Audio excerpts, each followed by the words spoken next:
안녕하세요. 김원상입니다. 자, 이번 시간에는 당점에 대해서 설명을 드릴게요.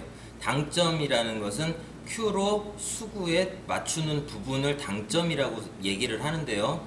자, 당점을 치실 때 오늘은 먼저 사방 당점을 설명을 드릴 겁니다. 자, 상하 좌우 그래서 네 군데의 당점을 구사하는 모습을 보여드리고 어떤 현상들이 생기는지를 설명을 드리려고 합니다.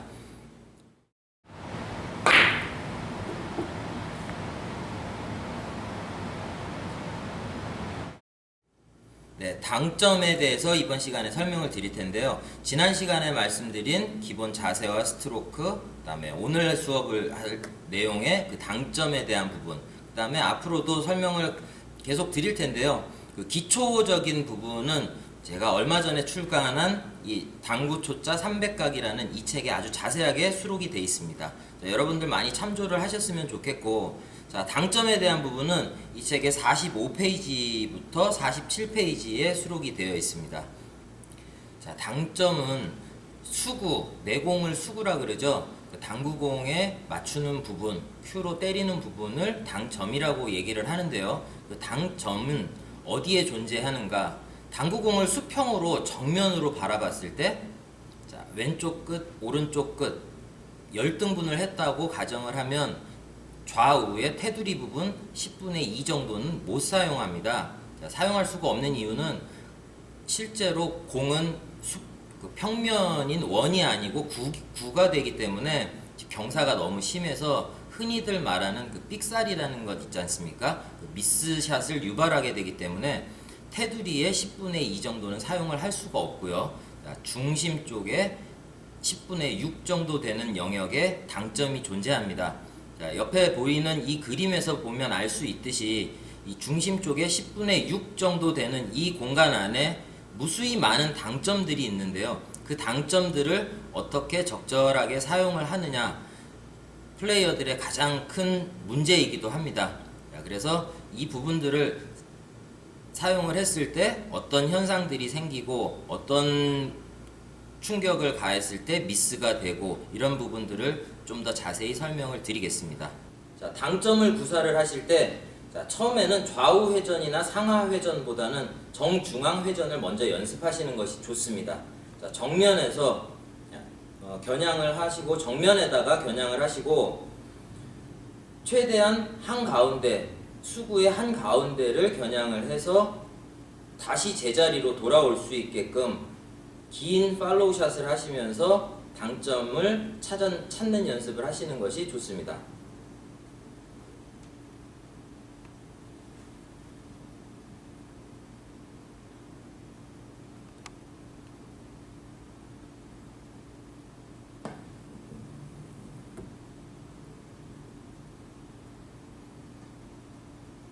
네, 지금 천천히 굴리는 모습을 보여드렸는데요. 자, 여러분들은 실전에서 굉장히 빠르게 이런 무회전 당점을 사용하실 때가 있을 겁니다.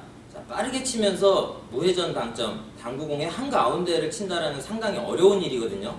자, 빠르게 치면서도 무회전을 유지를 하면서 깨끗한 스트로크를 할 수 있는 연습이 필요합니다. 자, 시범을 좀 보여드리겠습니다.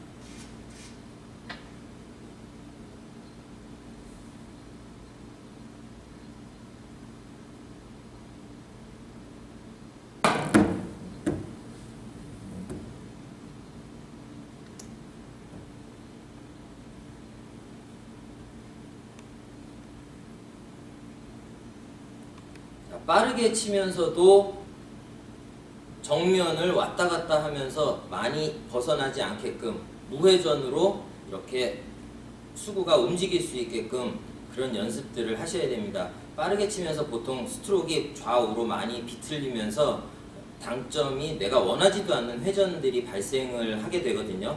여러분들 많이 연습하셔야 되는 부분입니다.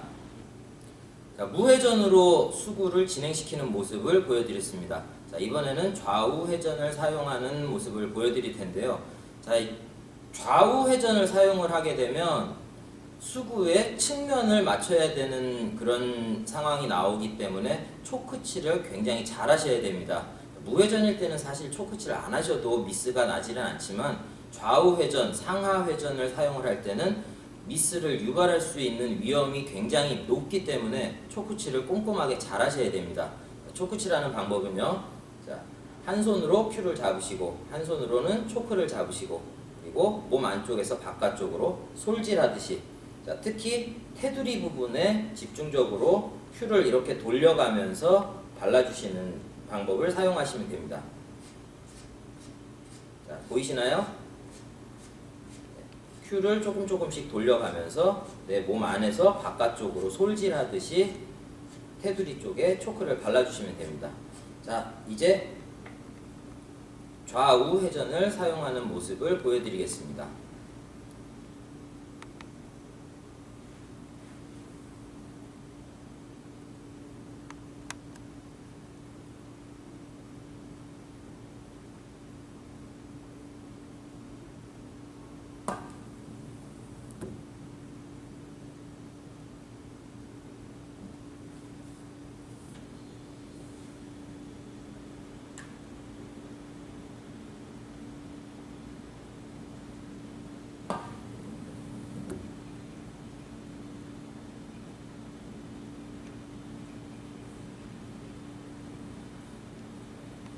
자, 여러분 잘 보셨습니까? 왼쪽 회전과 오른쪽 회전을 사용했을 때 자, 왼쪽 회전이 비틀기가 들어가면 정면을 맞고도 왼쪽으로 수구가 진행하는 모습을 보셨고요. 자, 오른쪽 회전을 사용하면 정면을 맞고 오른쪽으로 수구가 진행하는 모습을 보셨습니다. 자, 그때 제일 중요한 것은 무엇이냐면 무회전이면 Q가 겨누는 방향과 수구의 진행하는 선은 일치가 될 수 있습니다. 일치가 되는 것이 맞고요. 자, 그런데 좌우 회전이 들어가면 좀 전에 동영상에서도 보셨듯이 수구가 진행하는 방향과 Q가 겨누는 방향은 굉장히 많이 차이가 납니다. 자, 이런 현상은 이제 스쿼트 현상이라고 말들을 하는데요.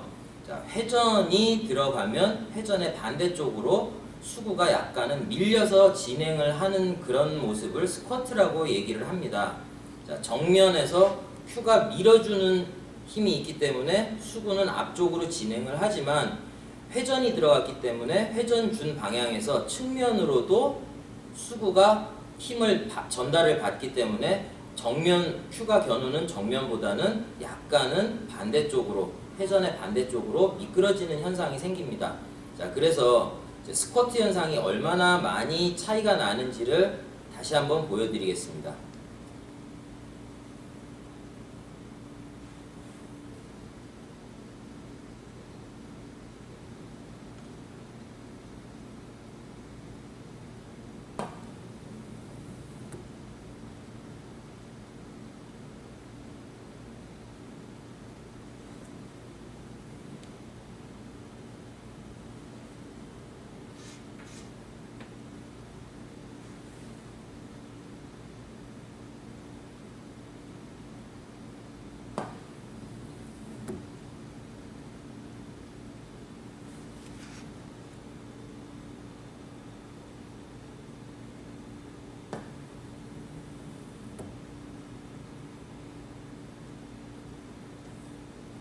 자, 지금 잘 보셨겠지만 무회전으로 쳤을 때는 수구의 진행 방향과 Q의 방향이 일치를 합니다.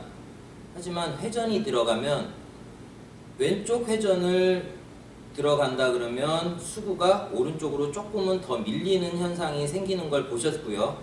오른쪽 회전이 들어가면 수구가 왼쪽으로 조금 더 밀리는 현상이 발생한다는 것을 보셨을 겁니다. 자, 이 스쿼트 현상 때문에 회전이 들어갔을 때 두께 겨냥하는 게 굉장히 어렵습니다. 직선으로 겨냥을 하면 안 되고요.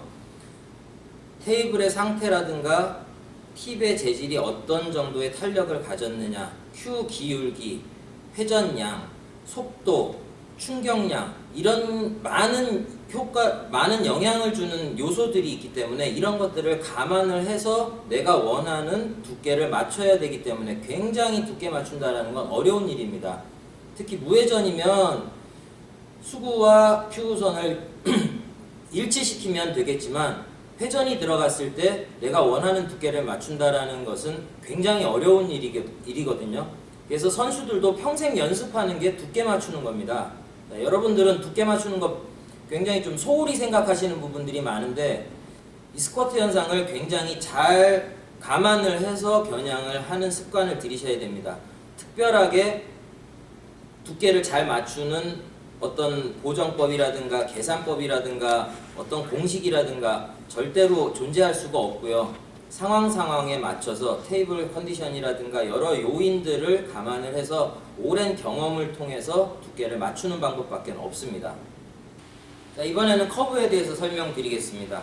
커브는 회전준 반대 방향으로 밀리는 현상이 아니라 오히려 회전 쪽으로 수구가 진행하면서 감기는 현상을 커브라고 얘기를 합니다. 자, 이 커브 현상은 당점이 하단이 들어가던가 아니면 큐가 기울어져 있을 때 일어나는 현상인데요. 직접 시범을 보여드리겠습니다.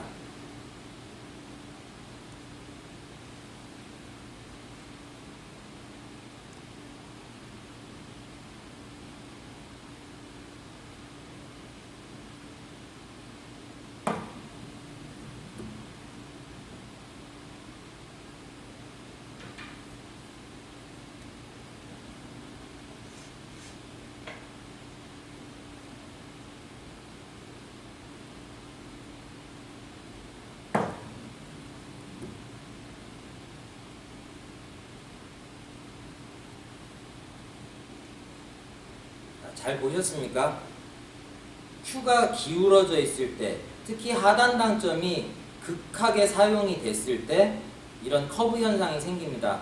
물론 상단에서도 회전이 극심하게 들어가고 임팩트가 들어가면 상단에서도 커브 현상은 생깁니다.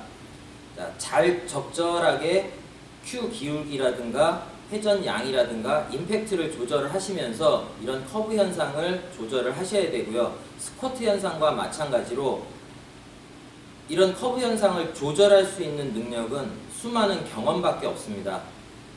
여러분들 많이 연습하셔야 되고요. 내가 스스로 잘 체크를 하고 수구의 움직임을 잘 관찰을 하시면서 이런 현상들을 실전에서 잘 적용을 시키셔야 됩니다. 자, 오늘 수업은 여기까지 마치겠습니다. 자, 여러분들 많이 연습하시고 다음 시간에 찾아뵙겠습니다.